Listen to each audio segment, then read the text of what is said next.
மனித வாழ்வு என்பது இன்பமும் துன்பமும் இனிமையும் கசப்பும் மேடும் பள்ளமும் நிறைந்ததாகவே காணப்படுகின்ற ஒன்று.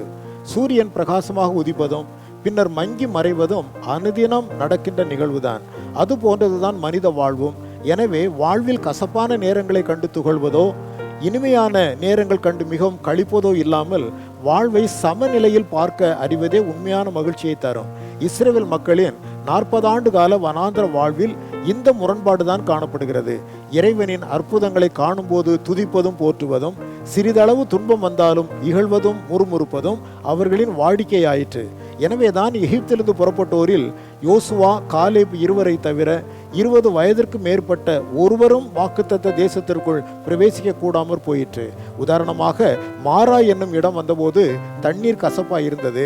அதற்கு பரிகாரத்தை தேவனிடத்தில் தேடியிருக்க வேண்டும். அவர்கள் முறுமுறுத்தார்கள். உண்மை என்னவென்றால் அந்த தண்ணீரை மதுரமாக மாற்றும் கிளையை உடைய மரம் அருகிலேதான் இருந்தது. வாழ்வில் தேவனை உறுதியாய் பற்றி கொள்வோம்.